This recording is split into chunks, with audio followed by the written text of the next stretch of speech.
Welcome to the world of cloud.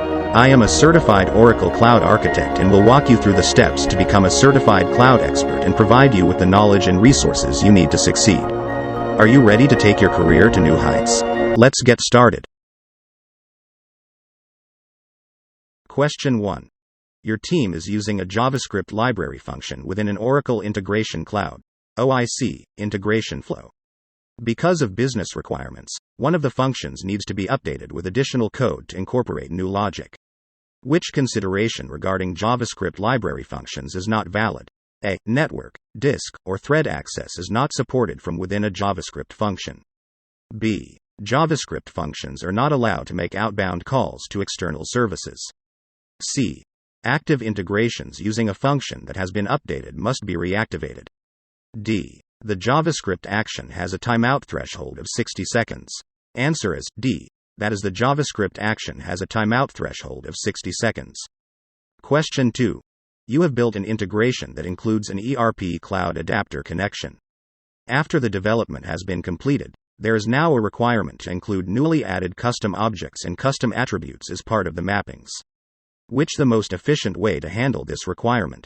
A. Click the Refresh Metadata option for the ERP Cloud connection, navigate back to your integration, then edit the map action to include the new custom objects and attributes. B. Delete the integration and recreate it to include the new custom objects and attributes in the map action. C. Click the Refresh Metadata option for the ERP Cloud connection, navigate back to your integration, then delete and recreate the map action to include the new custom objects and attributes. D. Delete the Invoke action to the ERP Cloud, recreate it, then edit the map action to include the new custom objects and attributes. Answer is C.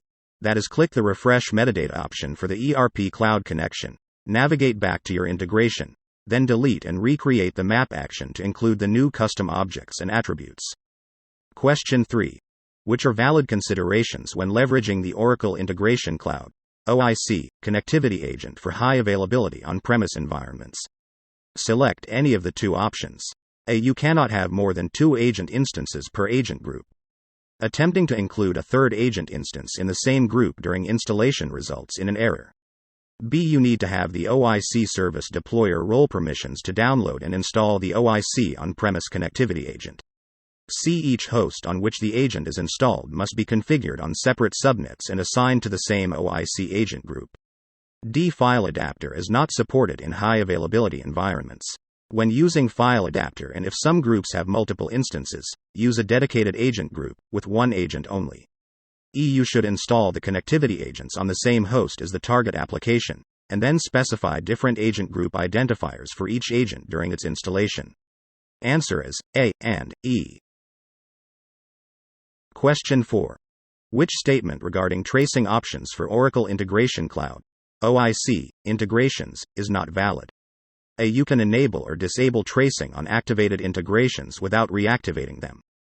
B. Enabling payload tracing to log input and output payloads to the activity stream is allowed in production OIC instances. C. The tracing level has no impact on billing.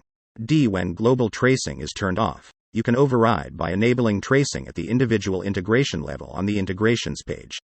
Answer is B. Question 5. Oracle Integration Cloud (OIC) service is available in 2 editions, Standard and Enterprise. Which 2 OIC Enterprise Edition capabilities are also available in OIC Standard Edition? A. Process applications. B. Enterprise application adapters, such as EBS, JDE, SAP, and Siebel. C. File server. D. B2B trading partner agreements. E. Visual Builder. F. Integration Insight. Answer is C and E. Question 6. Autonomous Transaction Processing (ATP) and Autonomous Data Warehouse (ADW) adapters support bulk load operations natively. Which statement is valid? A. The bulk data load operation supports only files that are comma delimited. B. After the bulk data load operation is complete, the file can be deleted from OCI object storage. C. The bulk data load operation creates a bucket dynamically in OCI object storage to store the file if not already created. D. The bulk data load operation also requires selecting multiple insert statements. Answer is B. Question 7. You are tasked with testing an integration that uses a REST trigger in Oracle Integration Cloud, OIC. You have successfully configured the REST adapter, and now you want to verify that the integration functions correctly. What should you do to test the integration? A. Perform a SQL query on the associated database to ensure that the expected data is present. B. Export the integration as a jar file and run it in a local development environment.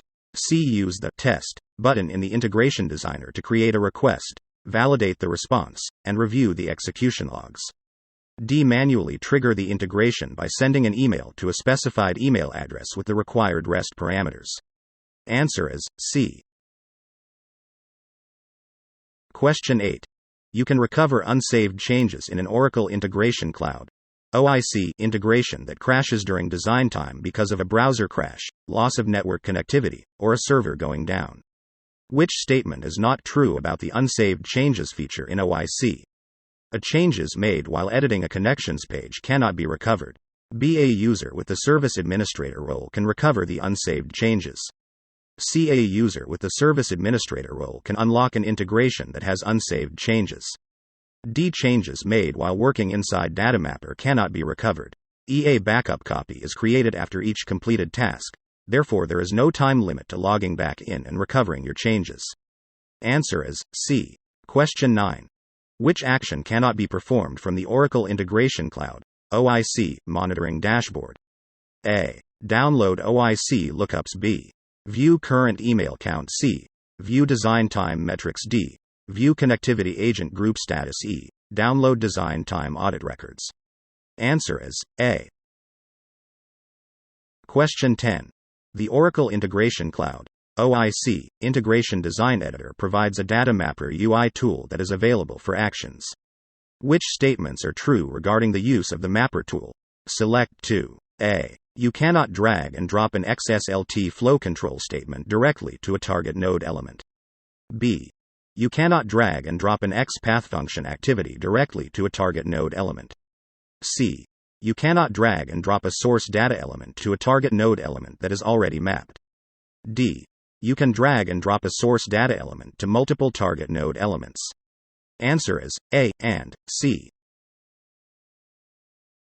Question 11. CSV formatted data has been extracted from ERP Cloud by invoking a web service using the SOAP adapter, and the data extract has been returned as an MTOM attachment.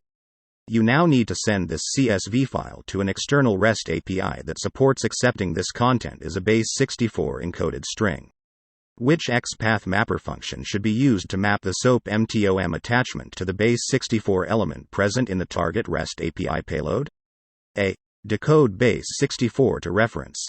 B. Encode reference to base64. C. Decode base64. D. Encode base64.